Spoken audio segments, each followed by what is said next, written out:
found out something horrifying about my family and I can't get it out of my head. This all started with me wanting to ask my aunt to pick up a book for me. I made the mistake of asking how she was, and she proceeded to trauma dump. I recently discovered that my maternal grandfather was a pedophile who raped all 4 of his children, and my grandmother knew. Not only did she know, but there was an instance where she walked in on an assault and she blamed my aunt. I don't know how she felt about the boys being abused. She also wasn't happy with her husband about this, but that means nothing, as she did nothing to stop it beyond sending the children to be abused by her sister's husband instead for a while. They're lucky they died long before I was born because I think I would have killed them. My grandmother passed away when I was still in primary school. My mom still sits by her ashes in the garden. I want to spit on them now. I don't know what to do with this information.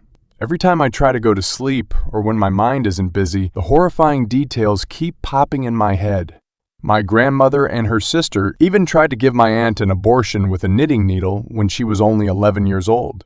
My mom is in complete denial, but when I gently questioned about her relationship with her father, she said her father had to pay her to sit on her lap to clip his toenails. This makes no sense unless she's blocked the memory out of what he did entirely. Very possible with trauma.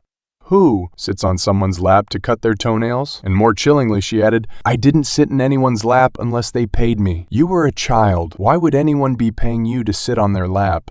When I was a child, my mom told me that her uncle was a pedophile, but he stopped after she kept causing a scene. He had already passed at that time. I never met him. So basically, a family of pedophiles and rapists. I'm not looking for advice necessarily. I'm not sure what advice anyone could give in this scenario. I had to get this off my chest. It explains so many things about my mom and her family.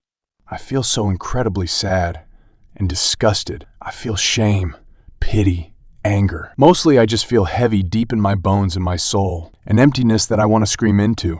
I've made an appointment with a therapist for next week on Thursday, which was the earliest appointment I could get, but I feel like I'm gonna pop like a tick if I don't talk about this.